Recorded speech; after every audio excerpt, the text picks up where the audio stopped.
Hi, this is Larry Varney, and I'm doing a review of the Steintrike Wild One 2020 for the Laid Back Bike Report. And the first thing I like to do when I do any review, whether it's online or we're talking to people, with Vent Rider Online, something, anything, I like to go over the specifications first because people always want to know, well, you know, what's the wheelbase? How long is it? How high is the seat? Tell me about the suspension if it's got it. So anyway, let's get that out of the way first, and then we can talk about my personal opinions about you know what did I like about it, what did I not like about it. So okay, on to the specs first. It's got a steel frame, and that's going to play a large part in various aspects of it. So remember that. It's got a fiberglass hard shell seat with a pad. Very comfortable, really. I like that.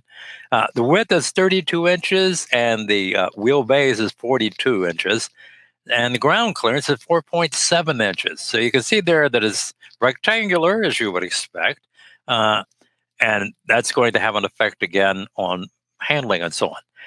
The suspension travel. One of the things a lot of people, when they talk about the Steintrikes, is they've seen online about its suspension. Well, the suspension travel is listed as being a 4 inches independent coil suspension for each of the front wheels and the rear wheels. So you got, remember, 4.7 inches ground clearance and 4 inches travel on the coil suspension system.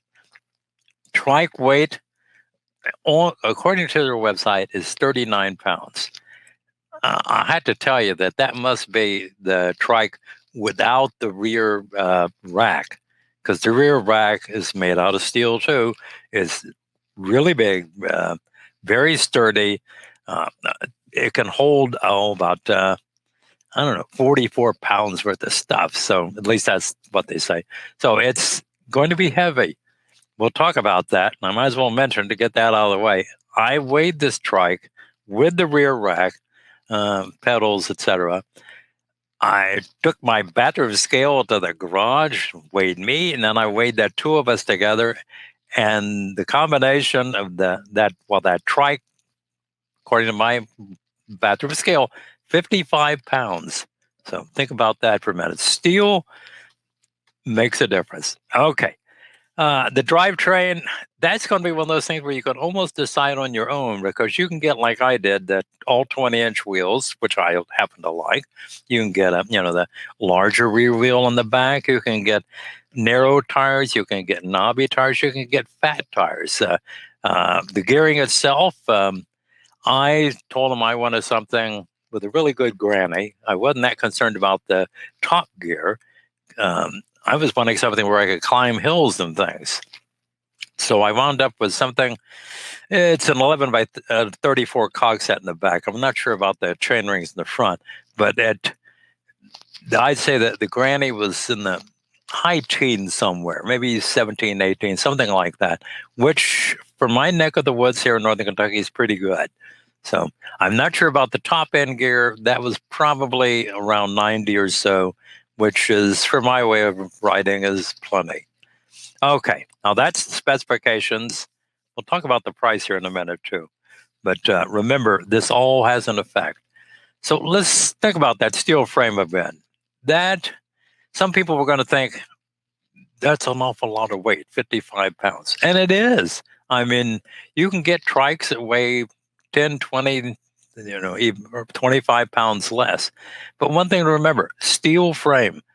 As I've had friends who do a lot of traveling and touring and stuff, the one thing you want is that if you're in the middle of nowhere and something breaks, part of the frame, part of the rear rack, something breaks, well, you may not be in a position to just jump on the phone and call a dealer or the distributor or somebody saying, hey, I need a replacement for such and such. They might not have one, especially nowadays, or it just maybe take weeks to get it to you. One thing nice about steel, almost any town is going to have somebody who can weld it and make it so you can get back on the road relatively quickly. So it's one of those, what do you want? Something that weighs hardly anything, or something that can be fixed relatively quickly. So think about that. I mentioned the fiberglass hard shell seat. It is comfortable. It's got a pad on it. I like it. Didn't feel excessively hot or anything. So I like that. But again, one of the things that I like to point out to people when I'm discussing whatever it is, the good, the bad, and so on, I like to mention what I really liked about something, but also what I really disliked about something.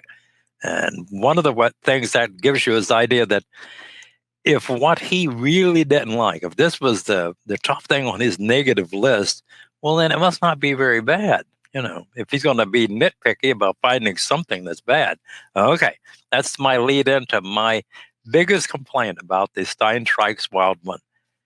It's the position, the location of the water bottle cage mount. And a lot of people will think, you're kidding. No, really.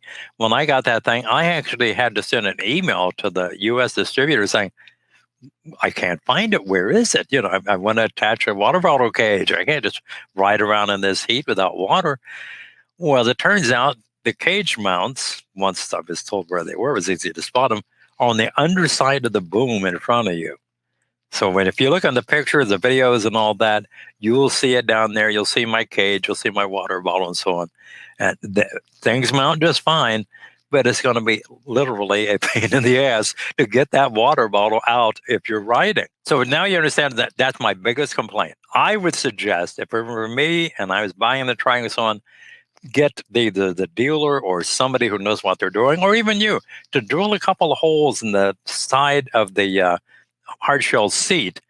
Lots of manufacturers do that already for their hard shell seats. So you can mount the water bottle cages right where you can get to them. So that's my biggest complaint about the Wild One here. Just that's it.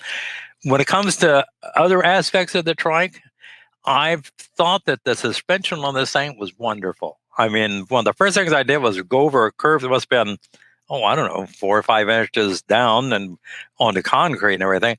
And of course, you could feel it, but it wasn't harsh. I mean, riding on cobblestones, rough roads, all that, this is going to be a really nice trike to use for riding on rough pavement. Now, one of the things that added to that, too, is it had little knobby tires on it of 45-pound pressure air. So, yeah, that's going to help feel more comfy, too. So the combination of low pressure and great suspension makes for a really comfy ride. So those are the things I dislike most about it and things I like most about it. It's a good trike, probably going to last the buyer a long, long time. If you want to do a lot of touring, commuting, great. Now, if you want to get into ultra performance and everything, high speed, top end, and all that, maybe look at something else. But for commuting, touring around on the rough roads, it's going to be hard to find something as good as this. Like I said, I really like the suspension. Not crazy about that water bottle mount. To sum it all up, the manufacturer suggested retail price is $5,700. Now that does not include the rear rack. There are actually two different varieties of the rack, but anyway, $5,700. There are lots of variables that you could specify, as I've mentioned. Wide track, narrow track, bigger tires, narrower tires, folding, all of those things. So go to their website and you'll see it listed here. See the different models they've got for this trike and find out, is there a dealer close to you? And give it a show, give it a look. I mean, I really like the trike. So thank you.